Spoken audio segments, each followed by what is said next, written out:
everybody, thanks for watching our Thursday show.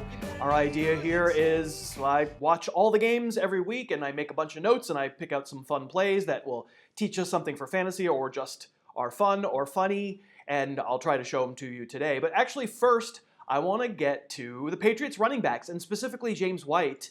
There is a major notion out there that James White, from this point forward, not including what he's done yet, but this point forward is an RB1, even in standard leagues the rest of the year.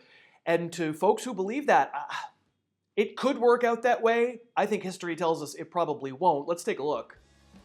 I will show you a little bit of film in a second, but we'll start with White's receptions the first 5 weeks of the past 2 seasons. 32 catches so far this year. On pace for 102. What could possibly go wrong?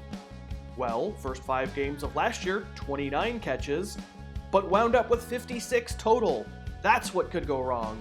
Oh, but it's different, you say? This year's totally different. The Patriots have shown us they're going to use their running backs the rest of this season exactly as they've used them so far this year.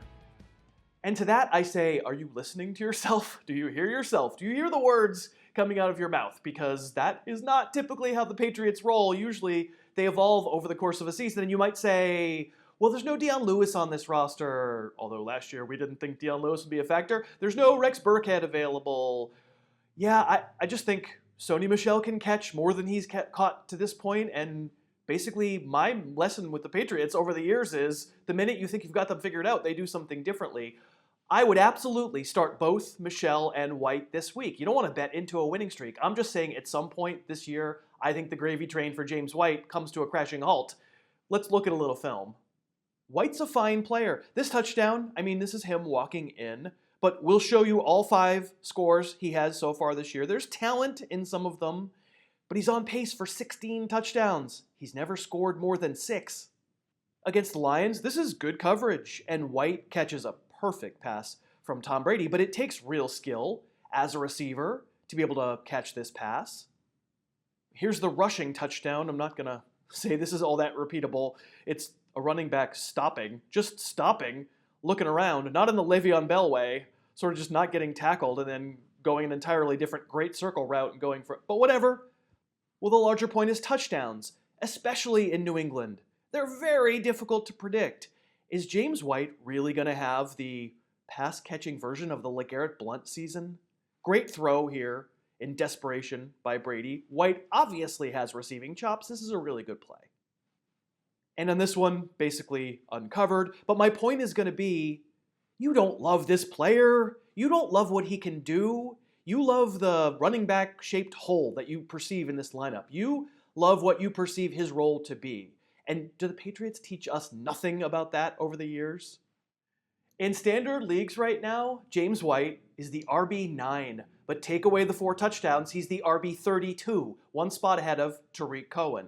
In PPR right now, he's the RB7, but take away the touchdowns. He's the RB16, 1 spot ahead of Buck Allen. And touchdowns are what this is really based on. A player who touches it 10 times a game is not going to wind up an RB1, because that's just not how it works. I've been fighting off this argument with Darren Sproles and Reggie Bush and James White last year, frankly, although he didn't find the end zone as much. Not telling you not to start him. I'm just saying that the long sweep of history tells us that players who touch the ball 10 times a game don't wind up as the RB1. You don't have to get rid of them. That said, if someone in your league wants to give you David Johnson for him, you don't walk to your computer, you run to your computer to say yes. James White is a sell high. If you're selling him high, as long as you're selling him as though the person is valuing him as a top 15 running back, because he's just not.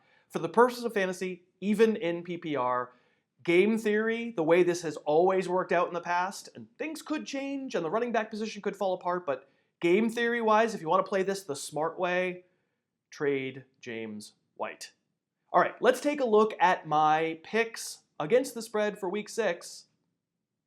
Last week was okay. So far, so good for the year. My methodology is, as always, I come up with what I think the lines should be beforehand, and then I compare those lines to the actual Vegas lines. The 5 games marked here with asterisks are the games that I had the biggest differences, and for me this week, that included 4 home dogs. Dolphins, are we really making Mitch Trubisky a field goal favorite on the road? Whew, I don't know about that. Buffalo, I don't know. Are we saying that on a neutral field, the Texans are 12.5 points better than the Bills? The Texans? I don't think so. The Titans, I'm not so outraged by that. I'm sort of choosing not to believe they're as terrible as their offense looked last week. And the Broncos, getting 7 at home, even if it is against the Rams, once again, if we're just going to sort of use the game theory play, the Broncos are never a touchdown underdog at home for good reason. There are altitude issues there. That defense still has good players on it. I don't know what'll happen. All I know, again, is the game theory play says take the 7 points. And now that you've seen my picks, let me thank today's sponsor, this week's sponsor, BetQL. They have an app. It's free to download. It's a research tool with algorithms that show you stuff that make you a better. The idea, you go to betql.co, or you can go to your app store for Apple or for Google Play and download the thing. You can use the promo code Harris, actually. That'll get you 3 days of full access, unfettered, to all the algorithms I'm talking about. But you basically get tons of data. You get how the lines have moved. You get how the public's money is, how the wise guy money is. It's a useful tool. It does really make you a better. We thank BetQL for sponsoring. And if you're going to be wagering, if you like to wager, I really do recommend downloading it. Okay, let's start our countdown of 5 more things I saw on film with Alex Collins. You know, I talk some mess sometimes about Alex Collins. I don't think he's a consistently special player, but I promised on the podcast that I would show you this play. That's legit. That cut to make the linebacker, Joe Schobert, miss there. I do not always see Collins cut as constructively as this. I get that he's everybody's favorite Irish dancer, and I'm personally not all that outraged that Buck Allen plays as much as he does, but we should watch tape agnostically without an axe to grind, and I'm going to tell you right now, that's a really nice run. How about the first receiver taken in the 2018 draft, DJ Moore? Still not rosterable outside dynasty leagues. You got Curtis Samuel making plays. I don't know if rosterability is coming this year, but if you want a sense of what the Panthers saw in him, this is a reverse where he cuts it upfield and takes a direct shot. It's a defensive back, but it's still a direct shot. You know, we heard as a prospect that Moore has some Steve Smith in him, and he runs a little bit like a running back once he gets the ball. I think we see a glimmer of that.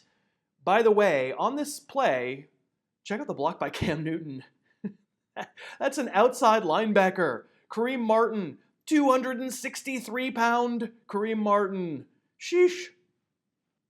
Isaiah Crowell had 2 huge long plays on Sunday, wound up with 219 rushing yards. Am I going to show you any of that? Of course I'm not. I'm going to show you Crowell catching a pass and trying to make a jump cut. I mean, congratulations. You made the jump cut. You faked out the linebacker, but you also tackled yourself. Like, if you're going to tackle yourself anyway, I guess deliver some punishment. All this is to say, don't mistake what Isaiah Crowell is. He had a great game. He has 5 touchdowns on the year. He was a flag player of mine. But if someone wants to pay you for him as though he's a high-level RB2, oh, I think you do that. Back to the Panthers game. You want to see the biggest hit I saw in a running back all week? How about this one? Hi there, Christian McCaffrey. My name's Trey Turner, and I'm supposed to be blocking for you. But go down, young man. You take a nap right now. McCaffrey's good. Turner is good. This was just sort of funny. And finally, welcome back, Joe Mixon. Turns out the Bengals weren't being entirely truthful when they said they'd work him in slowly. And if you want to know if his knee is okay, this slide-stepping move that he makes going to his right should put all your concerns to bed. It's not just that he keeps his feet, unlike Crowell, but it's how fast he is when he makes a bounce like that. Coming out of a bounce like that, there's just so little momentum wasted. He's back up to speed and going again, and then he accelerates up outside to the right, and dude is just incredibly special. Been telling you all summer, here's hoping he stays healthy. He's absolutely great. Hey, and that is our show for this week. We really appreciate all your enthusiasm and your comments and the tweets and the emails that I get. You guys are awesome. Really appreciate you. Trying to grow this channel. Subscribe if you can see fit. Click the little bell if you see fit. Even maybe tell your league mates, tell your friends. We really are trying to grow the channel because that makes it profitable, which it necessarily isn't at first, right? But that's okay. It's also really fun to do this for you. So thank you so much for watching. We'll see you on Monday with more film. Thanks so much for watching. Please, please, please smash that like button, write a comment, tell us who else you'd like to see us review film on, and of course, best of all, please subscribe to our channel and then click that little bell above the subscribe button and you'll be notified whenever we post a new video.